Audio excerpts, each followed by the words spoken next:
Hola, bienvenidos a mi podcast basado en mi libro Cuando el amor se hace presencia, que pretende ser una guía completa del proceso de llama gemela según mi visión y mi modelo.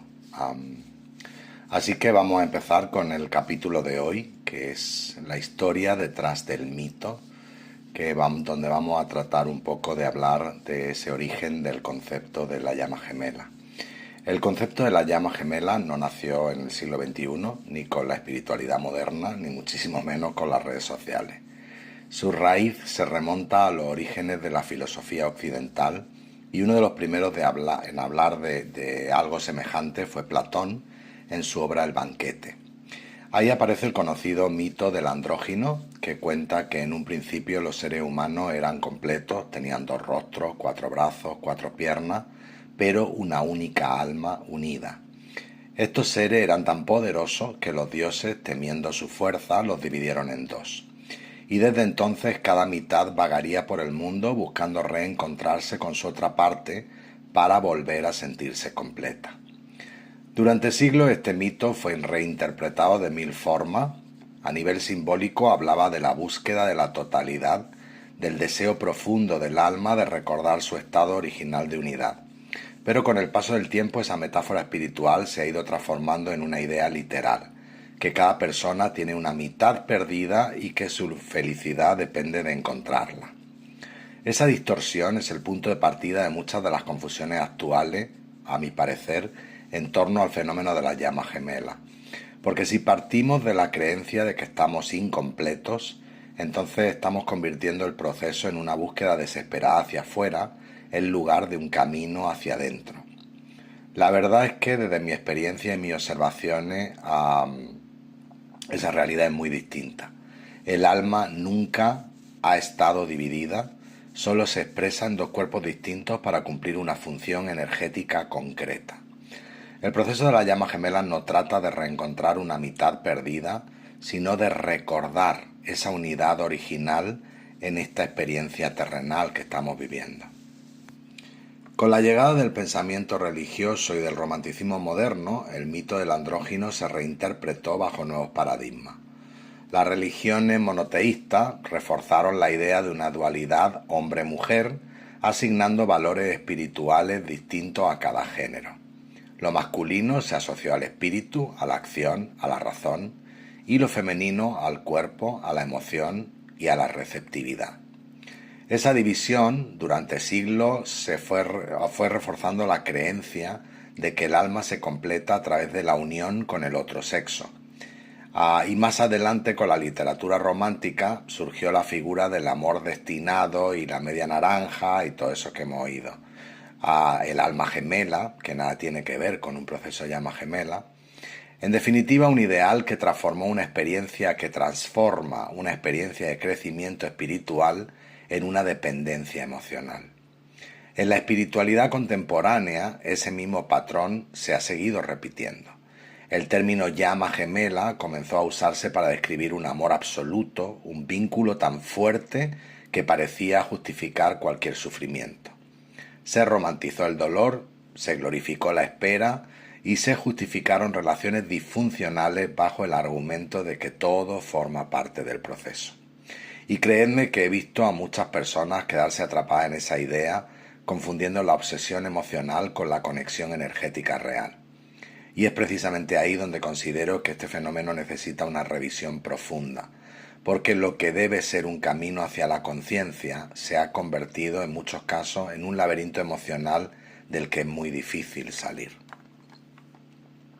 A medida que la espiritualidad moderna intentaba describir la dinámica interna de la llama gemela, pues fue surgiendo un nuevo lenguaje, los términos divina femenina de F y divino masculino de M, que seguramente todas y todos los que estáis aquí habéis oído, porque se sigue usando muchísimo. En un principio estos conceptos tenían un valor simbólico. La divina femenina representaba la energía receptiva, intuitiva y expansiva. Y el divino masculino, esa energía más activa, emisora y estructuradora. El problema apareció cuando estos arquetipos comenzaron a asociarse literalmente al género biológico. De pronto se asumía que la mujer encarnaba la energía femenina y el hombre la masculina, lo cual genera nuevas limitaciones y aún más confusión, como si ya hubiera poca. He visto como muchas personas, tanto hombres como mujeres, tratan de encajar forzadamente en esos roles y eso le hace reprimir parte de sí mismos para tratar de ajustarse a esa etiqueta. Este malentendido no solo reduce la comprensión energética del fenómeno, sino que perpetúa estereotipos de género dentro del lenguaje espiritual. Al final, el resultado es un sistema de interpretación que, lejos de liberar, lo que hace es encadenar. Porque si la finalidad del proceso es trascender la dualidad y alcanzar la unidad, no tiene ningún sentido reforzar la idea de que lo masculino y lo femenino son opuestos rígidos. A partir de mi experiencia empírica, con más de 1500 casos documentados y observados, he llegado a la conclusión de que este lenguaje tiene que evolucionar. Si la conciencia humana está cambiando, también deben hacerlo los conceptos que usamos para describirla, ¿no os parece?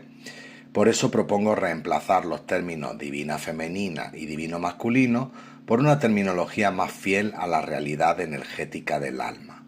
Polaridad positiva, PP, y polaridad negativa, PN. Y no se trata de positivo y negativo en el sentido moral, sino en el sentido eléctrico, vibracional y científico. La polaridad positiva, la PP, representa la energía emisora, activa, impulsora, y la polaridad negativa representa esa energía receptiva, integradora y expansiva. Ambas polaridades coexisten en cada ser humano y en cada alma, y ninguna es superior a la otra. Son dos manifestaciones complementarias de una misma frecuencia que interactúan para mantener el equilibrio del campo energético. Y he elegido estos términos porque eliminan cualquier referencia a género, a identidad o a rol y nos permiten hablar de dinámica energética o de la dinámica energética de la llama gemela desde un lugar neutro, lógico y universal. De este modo, cualquier pareja, independientemente de su sexo, edad o condición, puede comprender y reconocerse dentro del proceso sin ningún conflicto conceptual. ¿Y por qué me parece que este cambio es necesario? Pues primero porque libera el proceso de etiquetas limitantes. Ya no hablamos de hombres o mujeres, sino de frecuencias energéticas. Segundo, porque refleja la naturaleza vibracional real del vínculo. Las llamas gemelas funcionan como un circuito energético donde ambas polaridades se atraen y se equilibran. Tercero, porque unifica el lenguaje espiritual con la lógica energética. El alma no tiene género, tiene frecuencia, no busca pareja, busca coherencia.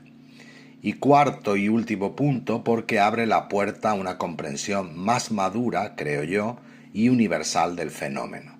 El amor entre llamas gemelas no tiene forma fija, su esencia es vibración pura. El alma no tiene género, tiene frecuencia. Lo que llamamos amor no es una historia romántica, sino el equilibrio entre dos fuerzas complementarias que se reconocen para volver a la unidad. Este cambio de lenguaje no es un simple ajuste terminológico, es una declaración de conciencia, representa el paso de un paradigma antiguo, basado en la dualidad y la dependencia, a uno nuevo, centrado en la integración y la libertad interior. El camino de las llamas gemelas no tiene que ver con encontrar al otro para completarse, sino con reconocerse en el otro para recordar esa totalidad original del alma. Y el primer paso para comprenderlo es limpiar el lenguaje de creencia antigua y conceptos confusos. Bueno, y hasta aquí el podcast de hoy. A partir de aquí, en los capítulos siguientes, voy a tratar de desarrollar cómo reconocer las señales reales de un proceso auténtico y cómo se estructuran según mi modelo, en el camino hacia la unión física. Pues muchísimas gracias por escucharme, muchísimas gracias por darme like, por suscribiros al canal y nos vemos en el próximo capítulo. Nos oímos en el próximo capítulo. Chao.